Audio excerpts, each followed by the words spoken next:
And tonight's case, the missing diamonds. It would be funnier if it was TV because they would put up a different line there. Yeah. Peter Bascombe is our guest. Peter, it in no way downplays the work you do by playing Police Squad. It's just a great bit of music. Yeah, for sure. Yeah, you like it? Yeah. Okay. Did you like Police Squad? Yeah.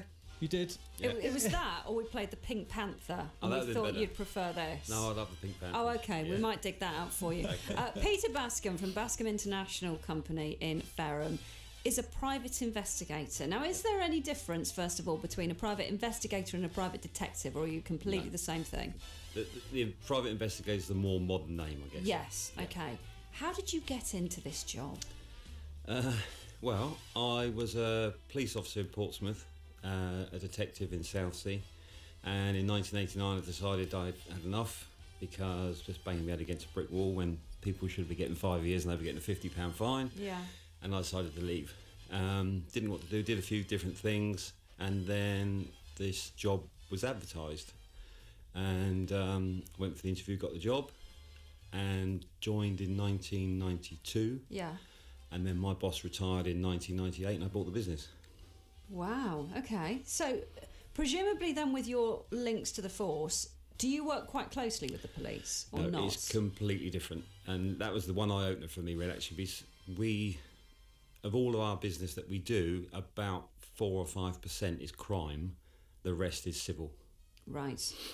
So I have hardly anything to do with the police, actually. Okay. You get any tip-offs? No. Nothing?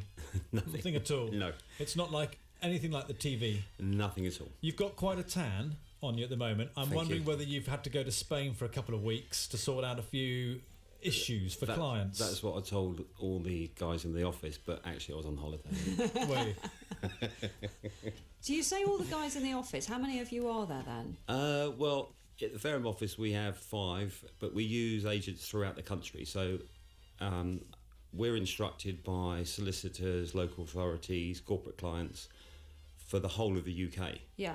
So I might have a process server in Manchester and I've got an agent there that I use. I've got agents in London, all over. So we don't travel more than most of Hampshire. We cover ourselves, but it's Sussex and Dorset and Wiltshire. But generally, if it's over 50, 60 miles, then it goes out to an outside agent. Right. And what's your bread and butter then? What is the bulk of your business? What we do every day is we process serve documents, we trace people and assets, we do surveillance, evidence gathering, antisocial behaviour evidence gathering for local authorities. That's what we do every day. So this is mainly you working for authorities rather than individuals? Yeah. Okay. Yeah. Very, very... Our private client work is, again, 1 or 2% of our business. Because this is the myth, isn't it? That lots of people get in contact with you and say, I want to find out if my husband or wife is having an affair. But you must have those. You must have the phone call where someone goes, I want to meet you.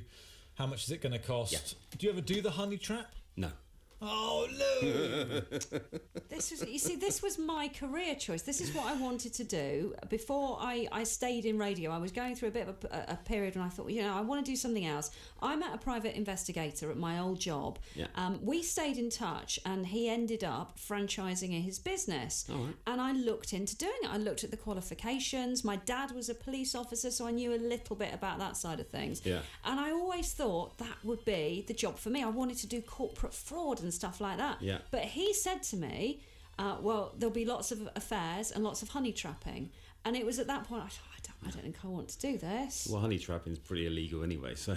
Well, because this is is it a illegal, separate... honey trapping? Well, it is in as much as all the evidence you gather by honey trapping is inadmissible. So. What about if your honey trap strategy is so bad that it could never be, because your Lou's honey trap strategy it's so bad she was just going to sit on a bar stool and when she swiveled round her hip always clicks and if the guy stayed you'd know actually he was trouble and that would be enough for the person to go I'm gonna ditch this bloke. But it's an illegal thing to do, honey trapping.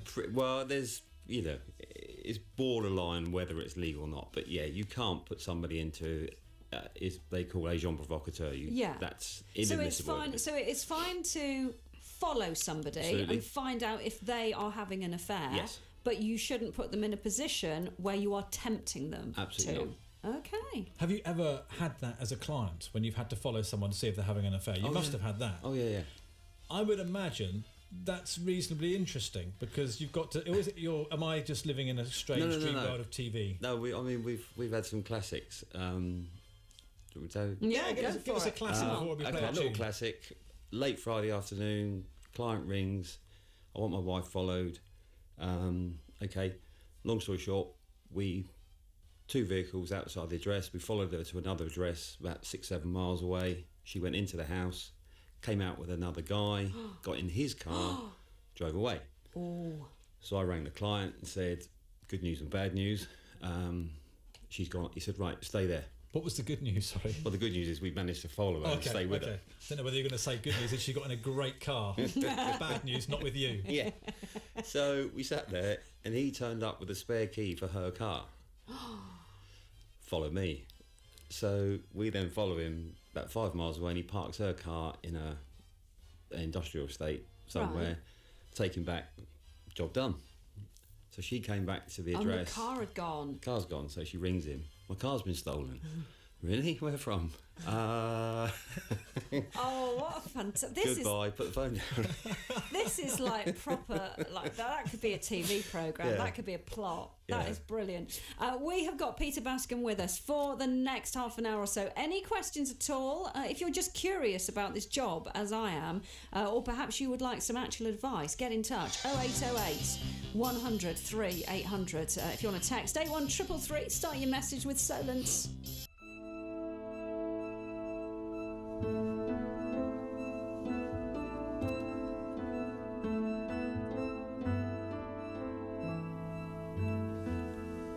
Peter, is this the music you wake up to in the morning from Morse? No. Did you like Morse? Yes. Did you really? You were just saying that? No, I just liked his car. Did you?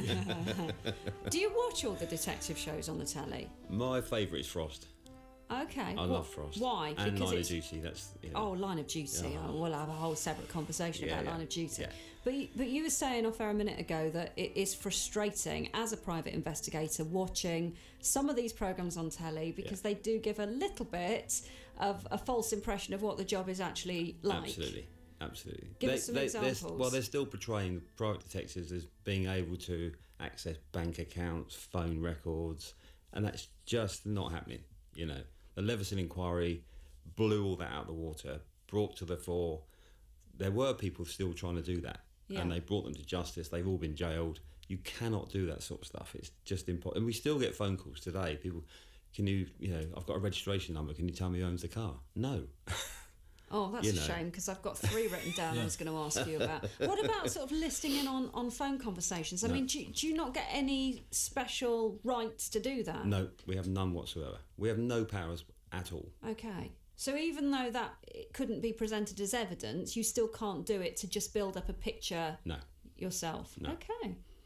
Do you do much work using forensic social media, where you have to build a pattern from someone's life and you realise that different elements have been posted on their social media? Sometimes the majority of stuff I use to investigate, or social media that I use, is normally when I'm trying to trace assets. Right. So insolvency practitioners use us when a company's gone bust and the directors have run off with a couple of £1 million and they're trying to trace those assets or that money. Yeah. And we'll track them through social media because they might have a boat in their picture or a nice car or a villa in Spain, that sort of thing. So they're all very useful tools in building up a picture of someone's lifestyle. Where do you get the reward from your job? Because quite often it is, as you said earlier on, it's dotting the I's, crossing the T's, and just proving somebody's suspicions in the first place. So you're never going to deliver good news, are you? Not normally. So where do you get the enjoyment then? I mean, there are some criminal cases that I've worked on have generally been. I've worked on 5 very significant cases over the last 20 years where a man's been jailed for rape, and subsequently it's been proved that it was not true.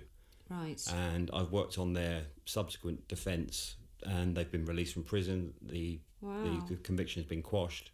And that obviously is very, very satisfying. Yeah. You've been hired by their family then? Who are convinced. Okay, let me... These are lower level than what you've just mentioned, but while you're here, I have to get this out of my mind. Do you ever walk around with your team and speak into your cuff, which is actually a microphone?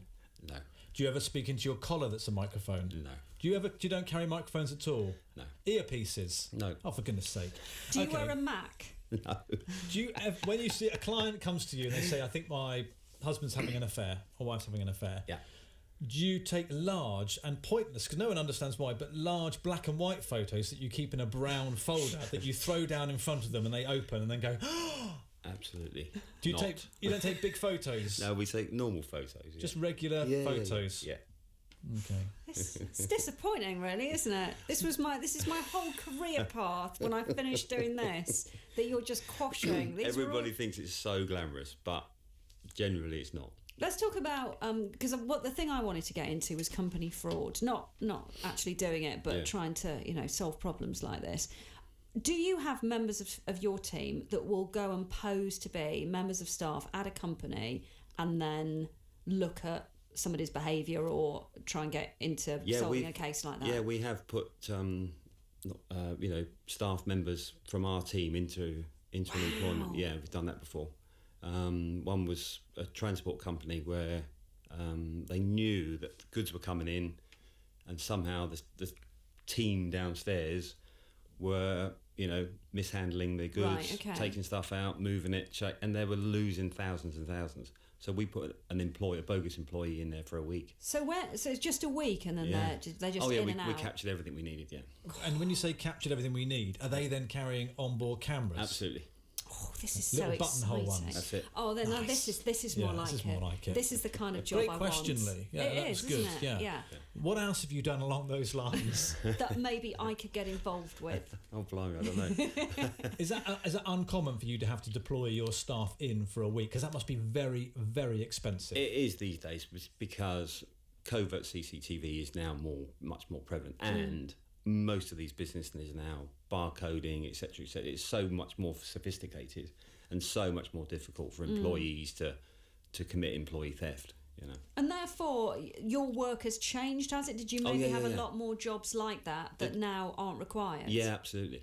Jobs changed completely over the last 25 years. Yeah. Up until 10 years ago, 90% of our work was claimant and defendant personal injury work, where we investigated road accidents, we investigated tripping accidents on the defendant and the claimant side. So on the defendant side, we'd be looking at the person that's allegedly been injured and putting them under surveillance. And on the claimant side, we work for the insurance companies and solicitors in tracking down witnesses, taking statements, going to the scenes of accidents, taking photographs and measurements, so they could prove liability. Okay, wow. How much does it cost? And I know that's how long is a piece of string. Let's a scenario then. Okay, so let's pretend Alan and I are married, and let's say that it's a bitter relationship. I suspect he's having an affair. I've been driven to an affair. Okay. And I don't have any evidence. This is why I've contacted you. But typical of you. His behaviour, his pattern of behaviour, his movements are erratic. He disappears off in the evening. I don't know where he's going. He says he's going to the garage for a row on his rowing machine. I go to the garage, he's not there. In glittery spandex. Comes back 2 hours later smelling of Chanel No. 5. Yeah. And I say to you, Peter, you need to help me here. I want some evidence. How much is it going to cost? All right. The first thing I do, and I've always done it, is to limit that cost. So there are firms who will say, right, we're going to put them under surveillance for a week. It's going to cost you $5,000. You might not be doing anything in that week. What I try and do is target surveillance. So if you say to me, it's normally Wednesday evening, goes out about 6, comes back at 10, I've got no idea where he's going. Oh, yes. We're going to follow you from 5:30 Wednesday evening until close. So 4 or 5, 6 hours max, 2 people at X amount an hour. That's what it's going to cost you. Right, okay. So we Watch try yourself, and keep Alan. the cost down. I don't want to spend your money and I suppose at that point, if you haven't got any evidence, you go back. So I haven't got any evidence. do you want to go again, Yeah. or do you want to? Yeah, Because it could get incredibly expensive. very expensive. Very, very quickly. Yeah, Because absolutely. really you're paying for experience. You're paying for, ex-policemen like yourself who are going to say, I can do anything really within the bounds of the law I'm allowed. Absolutely. And I won't get caught doing it. But however, it's going to cost you that at the same time. Yeah. Peter is our guest in the studio. If you've got anything you'd like to ask, you are more than welcome. If you want to text 81333, start your message with Solent. You can email Alan and Lou at bbc.co.uk or ring us for free 0808 100 3800.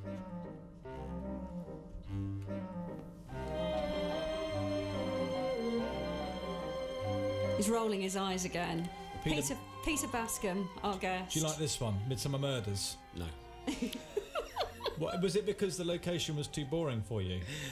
No, it's just too slow. You'd have had a fantastic career in Midsummer with a number of murders and crimes there. Brilliant. It's a private investigator. Yeah, absolutely. You'd be retiring to Benidorm after a few weeks. Even as a copper in your days, you'd have found that too boring, wouldn't you? Yeah, absolutely. Oh, awful. Yeah. We're taking your questions for Peter. He is a private investigator. If you want to get in touch, you can. All the usual numbers. Brian in Otterbourne has done just that. Is there any way that he can prove that a signature on an important document is fraudulent, because he strongly believes it is? Yeah, there are handwriting experts that we have a database of experts such as those that we can put him in touch with, and they can analyse the document and they'll tell him categorically whether it is or not.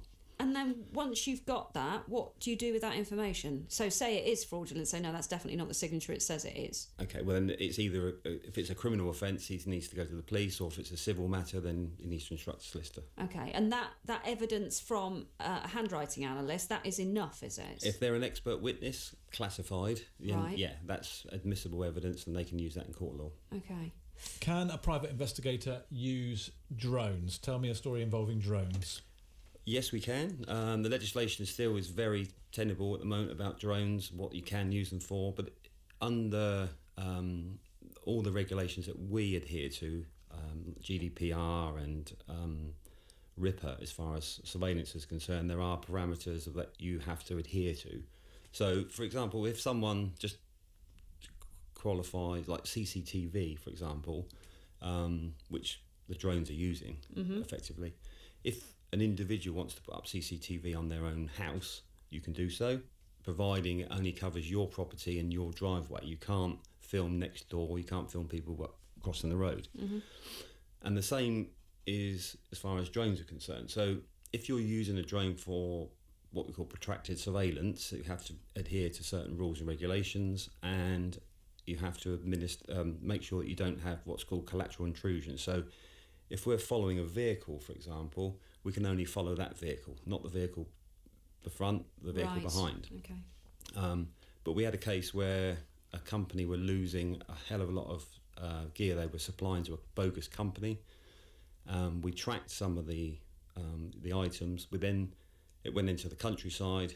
We couldn't get any closer to the vehicle. It went into a compound yard. We couldn't get in there, so we flew a drone over and were able to film them unloading the stolen goods. And then the police went in and took over from there. Okay.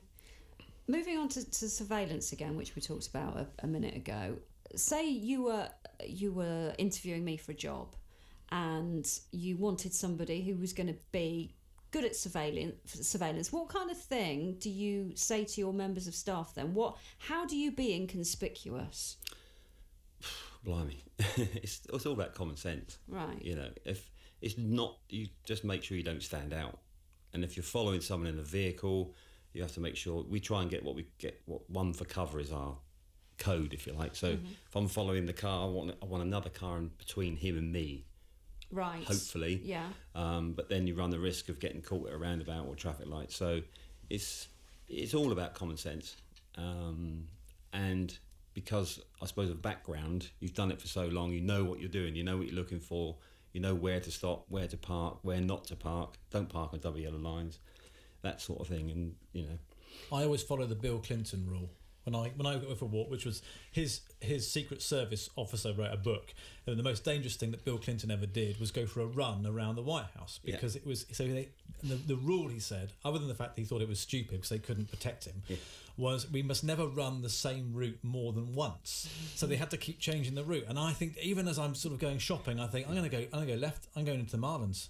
I never go into the Marlins. but I'm keeping it fresh. I'm keeping it real, Absolutely. which makes it very awkward for private investigators to get on your tail because they like routine. You guys love routine, don't you? He went to the paper shop. He went to the bookies. He came home. They love when the routine breaks. That's when there's Chink in something the to look armour. out for. That's where you got to be good. What's been your most memorable case in the years that you've been doing this job? Oh, blimey.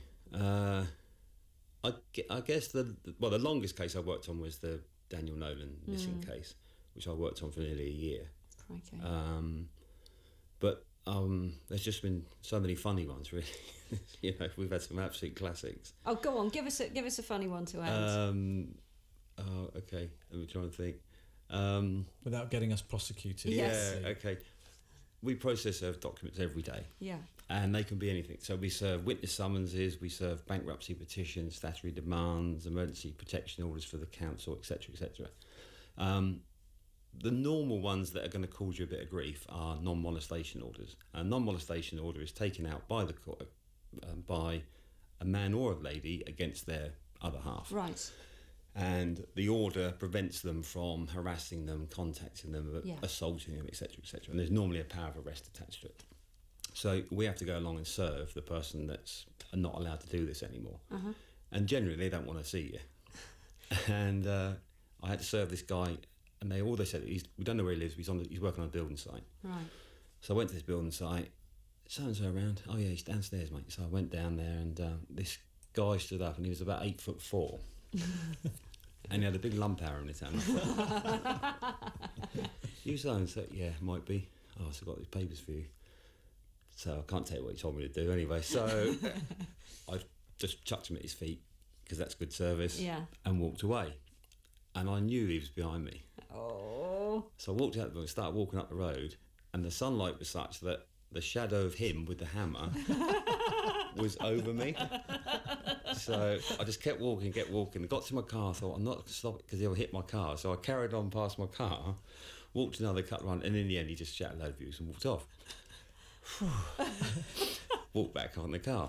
The next day, I came out of my office when we were in Southampton, and as I come out the front door of the office, he's walking across the road towards me. And I thought, oh, here we go. And he went, sorry about that yesterday, mate.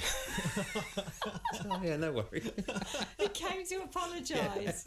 That is brilliant. I love it. Did you get ready? Were you thinking, have you got a strategy? Are you going to go, I'm going to curl into a ball, I'm going to leg it, or I'm just going to jump on him and see if I can knock him over? No, I'm a coward, I'd have run. Would you have run? What are you off to do for the rest of the day then, Peter? We got some serving to do and a little bit of surveillance this afternoon. So. All right. And based on meeting me then for the last half an hour, do you think I've got what it takes? You can start tomorrow. Really? What about myself? No problem. Remember the Bill Clinton thing? And also, look at when I'm holding my left ear. Yeah. Alpha 1, we're in a go, no go, go, no go.